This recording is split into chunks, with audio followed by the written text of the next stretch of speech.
como es pues como confusión en esta, que es el síndrome de Cushing, que es diferente pues a la enfermedad de Cushing.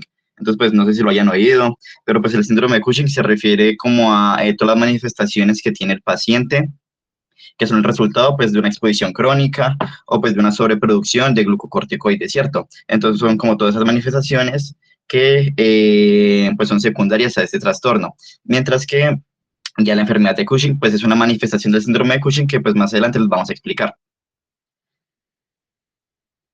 Bueno, ahí me faltó decir una parte pues, de la epidemiología, que es que pues el síndrome de Cushing pues depende si es endógeno o pues exógeno, ¿cierto? Entonces, pues el más común es el exógeno, que es principalmente por la administración pues exógena, valga la redundancia, de glucocorticoides. Esto se suele dar en pacientes que tienen pues administración de medicamentos glucocorticoides, como por ejemplo la dexametasona, la prednisona, la hidrocortisona o la betametasona.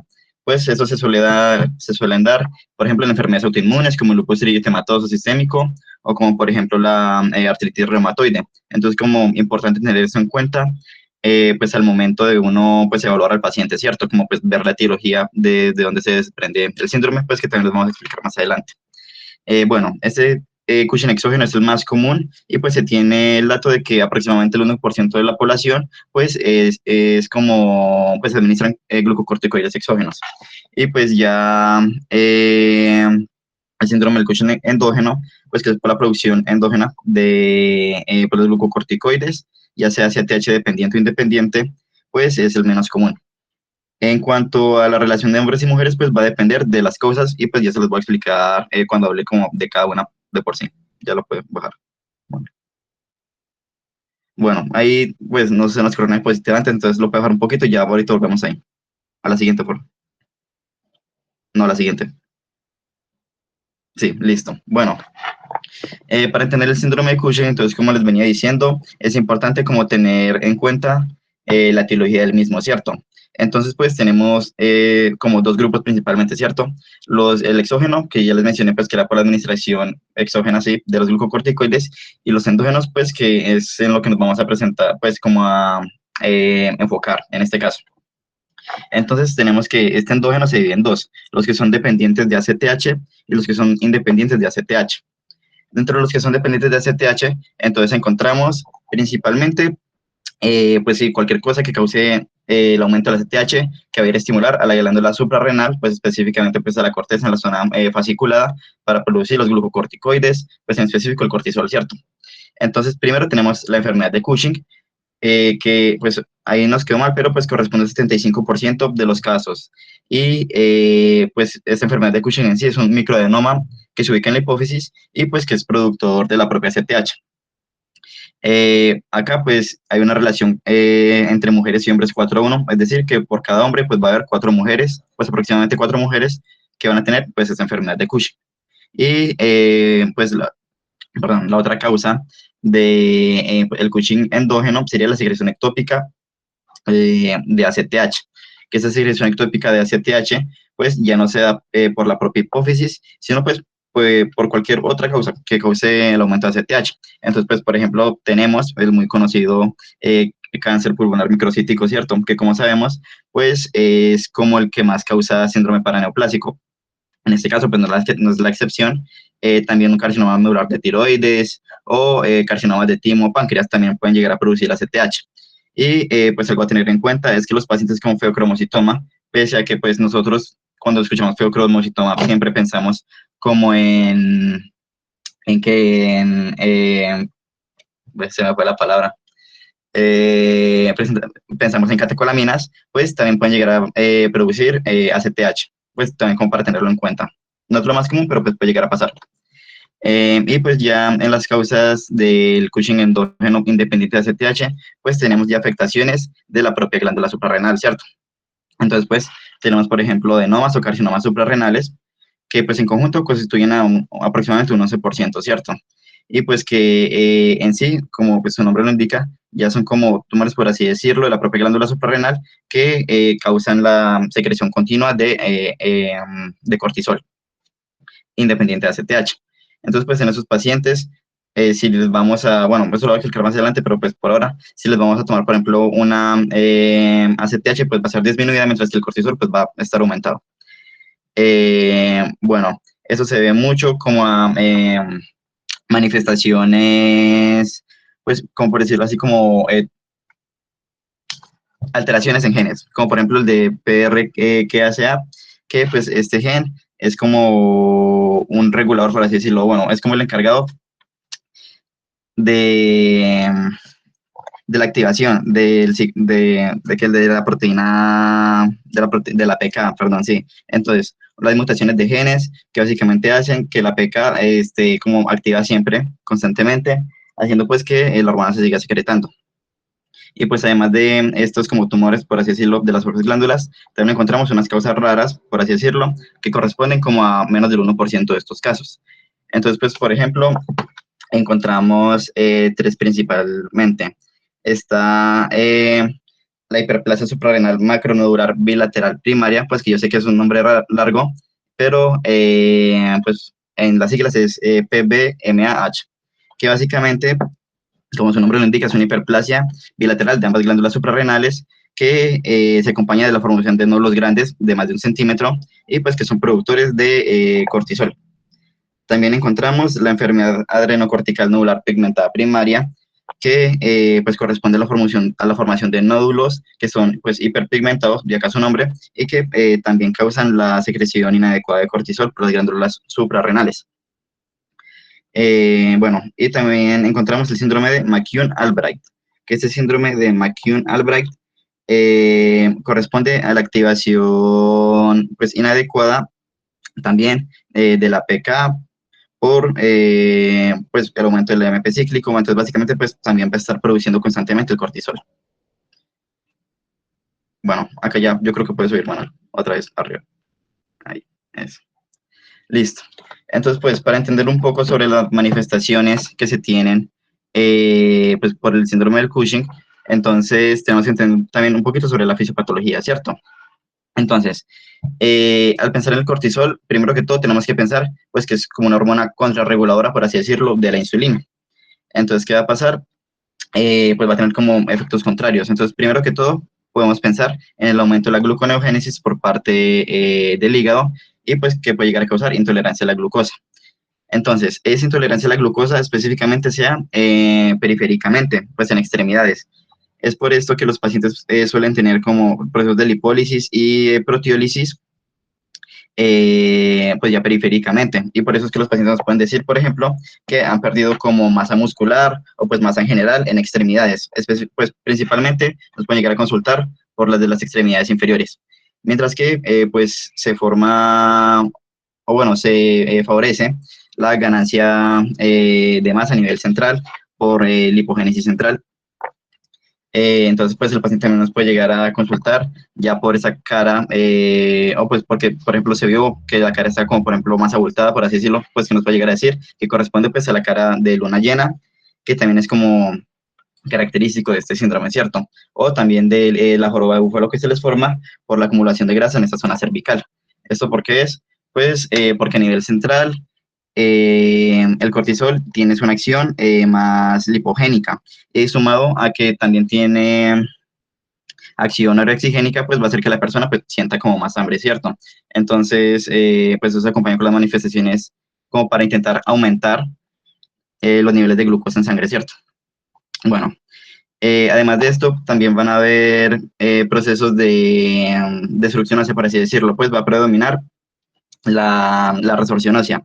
¿Esto por qué? Porque el cortisol va a actuar primero que todo sobre los osteoblastos y los osteocitos, que va a inhibir, por así decirlo, como su proliferación. Y además de esto, pues va a activar que indirectamente a los osteoclastos, pues como activando las vías del arranque L, pues que la vía del arranque L lo que va a hacer pues es activar los osteoclastos, entonces va a predominar la resorción ósea.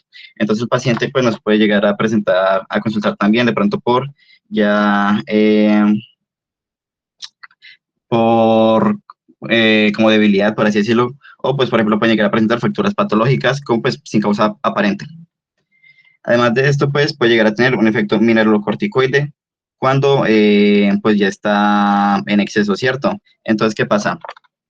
Normalmente el cortisol es transformado en cortisona por la enzima 11 beta desoxiesteroide deshidrogenasa y cuando está en concentraciones muy altas, pues este glucocorticoide, entonces esa enzima se va a saturar y el cortisol va a empezar a activar pues de manera indebida los receptores mineralocorticoides, pues de la aldosterona, ¿cierto?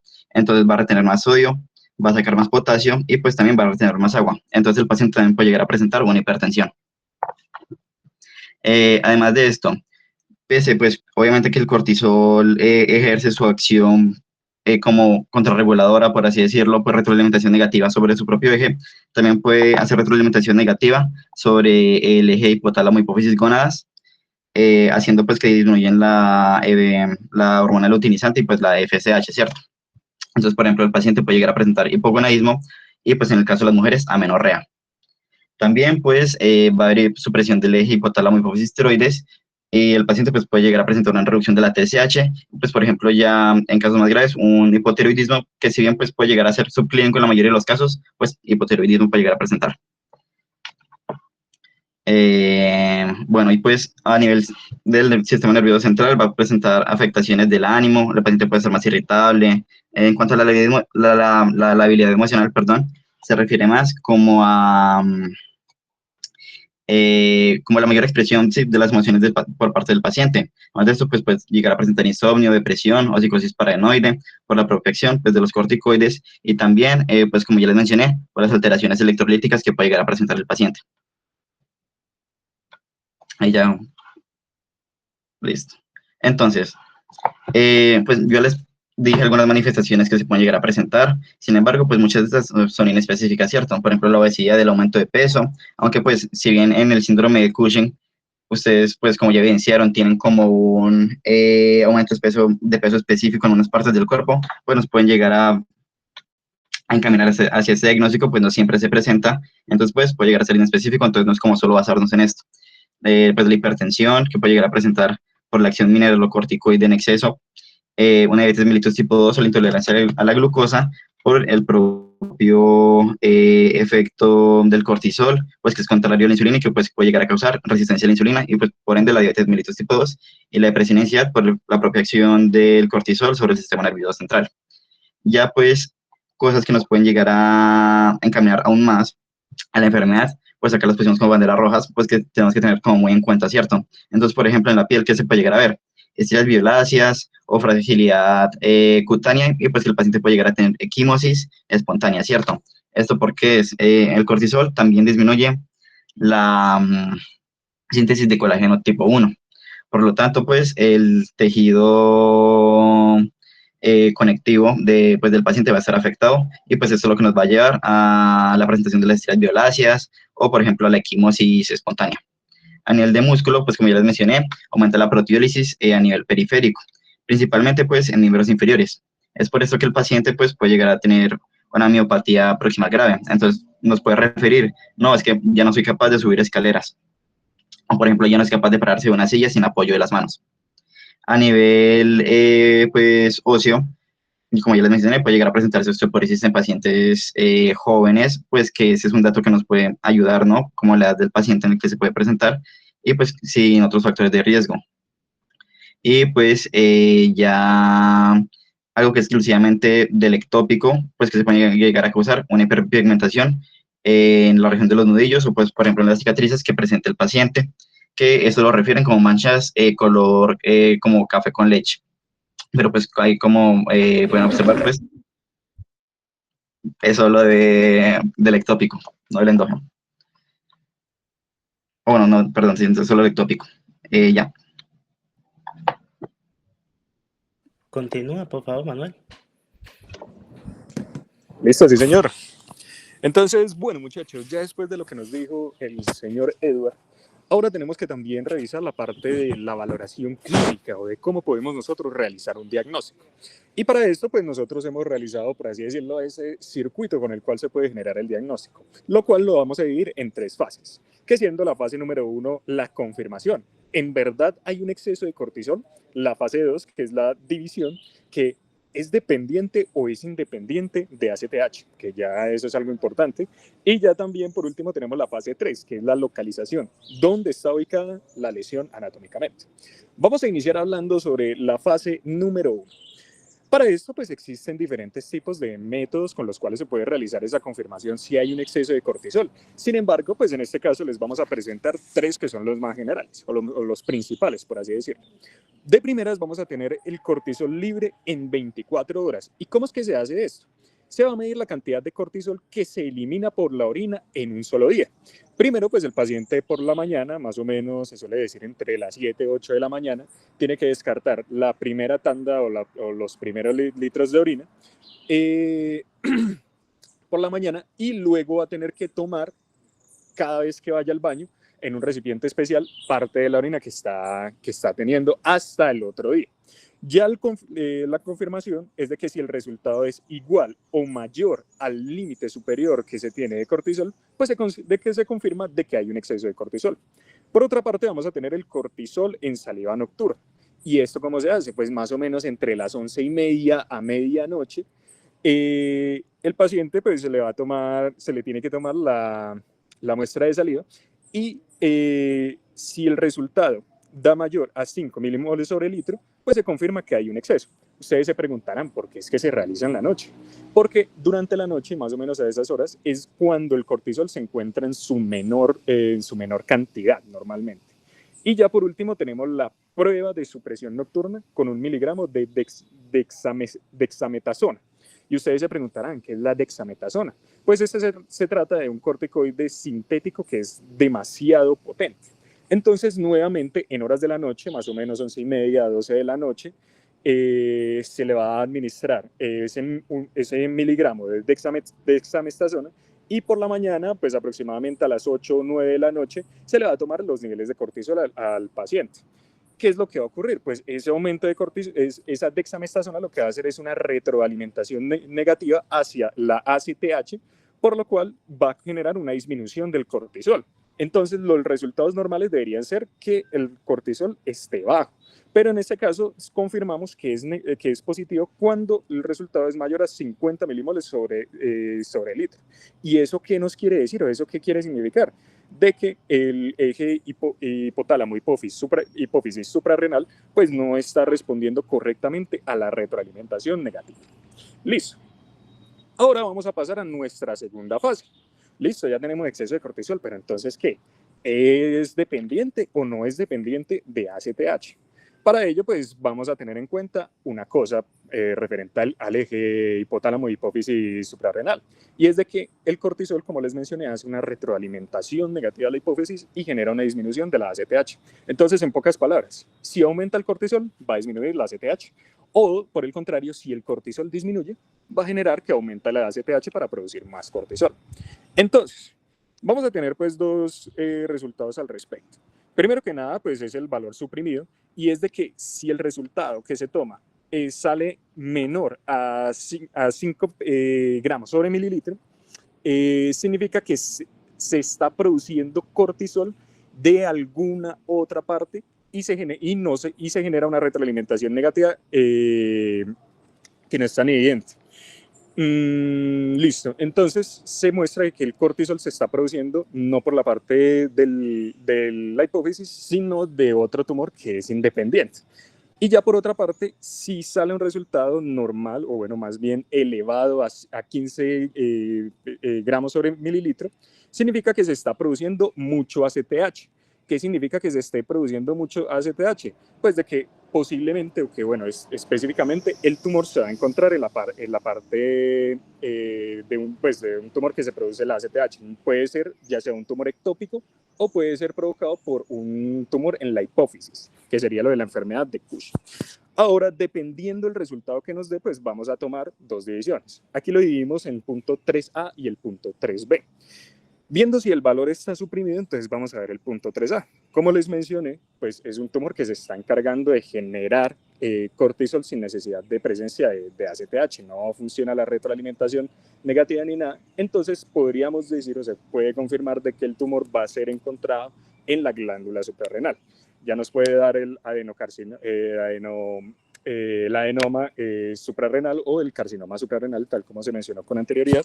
Y pues las manifestaciones que se pueden observar, pues principalmente sería ya sea el adenoma córtico suprarrenal unilateral, que bueno, esa es una de las afecciones, o la otra que sería la hiperplasia suprarrenal, que principalmente va a ser bilateral.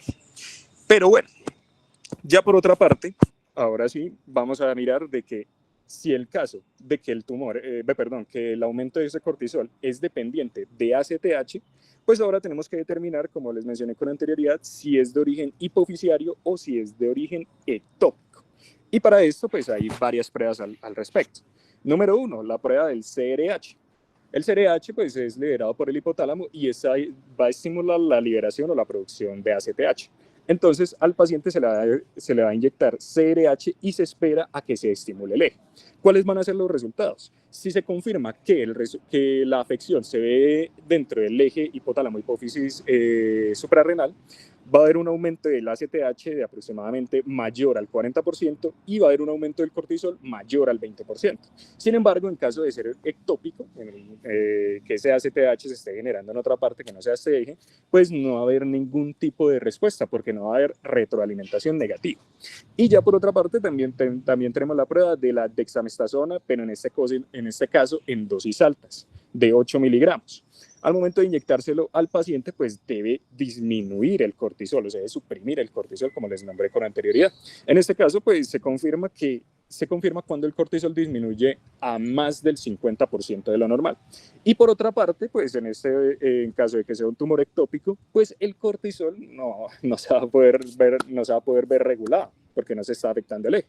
Entonces, lo que ocurriría es que el cortisol o no va a bajar mucho, o directamente no baja nada. Pero ya por último tenemos una prueba de oro, o el gold standard, que es el muestreo del seno petroso inferior, que es por donde se transcurre el paso de las hormonas o neurotransmisores. Entonces, pues en este caso, ahí se van a medir los niveles de ACTH que se pueden encontrar ahí, y pues el resultado va a ser el siguiente. Si el ACTH que se mide va a ser mayor a 2, pues se confirma que la afección es de origen del eje, o si es menor a 2, pues se confirma que no es del eje y que por otra parte es algo ectópico. Ya por último, pues tenemos lo que es la carrera de recuperación del eje. Pues en este caso aquí tenemos 3 categorías que podemos desarrollar, siendo del origen del tumor de origen ectópico, pues que en caso de que se logre identificar y demás y se pueda retirar, va a tener más o menos una tasa de recuperación del 80% y pues más o menos un tiempo de duración de esa recuperación de 7 meses. También vamos a tener lo de la enfermedad de Cushing, que pues va a tener una tasa de recuperación del 60% y de una media de aproximadamente de 17 meses en total. Y por último vamos a tener el Cushing suprarrenal primario, que una tasa de recuperación pues es mucho menor, del 40% aproximadamente, y pues va a tardar de una media de 30 meses aproximadamente. También tenemos que tener en cuenta de la causa iatrogénica, que aquí no está nombrada explícitamente, pero pues entonces, ¿qué? Un paciente que se está administrando cortisoles en exceso, se le deben retirar lentamente o progresivamente ese exceso de cortisol. No se puede realizar de golpe porque pues directamente la glándula suprarrenal ya no está funcionando correctamente, ya no está produciendo por sí misma el cortisol. Entonces bajar ese cortisol de golpe pues generaría un destrozo, bueno, daños propiamente en ese propio eje hipotálamo hipófisis suprarrenal. Entonces eso se realiza lentamente. Ya por último, pues vamos a tener las secuelas a largo plazo. Lo principal que nos interesa es el riesgo cardiovascular, que ya Eduardo nos nombró con anterioridad, que va a generar hipertensión y que aparte de ello, pues por la generación de dislipidemia, pues va a haber riesgo de aterosclerosis. También vamos a tener el deterioro óseo, que va a ir aumentado, pues principalmente por la osteoporosis. Incluso van a poder presentar fracturas patológicas sin necesidad de trauma o algo. Y ya por último, pues vamos a tener el deterioro de la parte física y de la parte mental. En general, pues vamos a tener que hacer seguimiento, se tiene que hacer seguimiento de pacientes que después de que se confirmara que tienen síndrome de Cushing, hacerles seguimiento referente a las enfermedades de hipertensión arterial, que presenten diabetes mellitus tipo 2, osteoporosis nuevamente, también litiasis renal, obesidad y por último, trastornos psiquiátricos. Y eso sería todo. Listo, Manuel, muy bien, muchas gracias. Bueno, muchachos, digamos que el diagnóstico de la enfermedad de Cushing no, desde el punto de vista paraclínico es un poco más dispendioso, no es tan sencillo como en el hipotiroidismo. Lo que sí tiene el Cushing que permite sospecharlo es que semiológicamente miremos que tiene más hallazgos eh, desde el punto de vista físico que son un poco más específicos de la enfermedad que como lo vimos en los trastornos tiroideos, donde eran síntomas muy vagos, inespecíficos y algunos de ellos ni siquiera eran comprobables o verificables. Mientras que aquí vemos que muchos de los hallazgos, ¿cierto? Que son claramente, que los hemos visto, las facies, las estrías, ¿cierto? Eh, son hallazgos que claramente orientan fuertemente a este diagnóstico, por lo menos desde el punto de vista clínico. Ya luego, y esa es una tarea que no les compete a ustedes muchachos, se realiza el diagnóstico bioquímico, eh, que en el caso del diagnóstico bioquímico, pues se hace de una medición, como digo, como bien ahí explicado bien por los doctores, una medición escalonada de los diferentes ejes, tratando de determinar la naturaleza del exceso de cortisol. En nuestro entorno, pues en ese caso, lo más práctico en nuestro entorno es o la medición del cortisol salival nocturno, ¿sí? Porque solamente una medición en la noche, donde en teoría no debería dar cortisol, pues si demostramos la presencia de un cortisol elevado en horas de la noche, pues ahí tenemos un dato. En el caso de las pruebas inductoras, dentro de las pruebas inductoras, el test con desametasona sería el siguiente paso, es lo que solemos amar, se suele hacer en este entorno de nosotros, no tenemos la posibilidad de crear otras, de tener otras pruebas que evalúen la función del eje, pues, o que sean fácilmente disponibles, pues. Listo, muchachos. Pero igual manera, más que quedarse con esa parte bioquímica que es muy interesante, es muy chévere, a mí me parece súper chévere, eh, es tener todavía presente todas las manifestaciones clínicas que el paciente puede tener a nivel cardiovascular, a nivel metabólico, a nivel óseo, a nivel cutáneo, ¿cierto? Que orientan hacia esta enfermedad y que ustedes deberían de poder detectar. Tengan mucho cuidado, como hemos visto en la clase, con el tema de los corticoides, porque pues, es la principal causa del síndrome de Cushing, ¿cierto? El exceso de corticoides de manera exógena o ectópica pues es la principal causa. Entonces siempre tenganlo muy presente en esos pacientes que tengan patologías cuyo manejo requiera de base algún uso de corticoides o algunos pacientes que los usan de manera indiscriminada por su beneficio a nivel analgésico. Entonces tenganlo muy presente porque es una situación que se ve relativamente frecuente más que las otras formas de Cushing que pues sí también pueden existir. Bueno, entonces vamos a tomar un pequeño descanso, un pequeño descanso de 10 minutos para que se paren, se movilicen, tomen agua. Eh, yo no sé, ustedes me dirán muchachos, porque yo sé que ustedes están ahí como en un plan pensando más en el parcial de ahorita y eso. Igual con el otro grupo que tengo, ahorita a las 10, yo los pensaba soltar incluso a ellos un poco antes, tipo 11:30 o algo así, para que puedan estar en el examen. Ustedes me dirán si consideran eh, hasta las exposiciones que alcancemos ahorita hasta las 10 o las que falten, seguirlas el día miércoles y ya el jueves sería de la semana antes del examen parcial. Quiero escucharlos. Profe,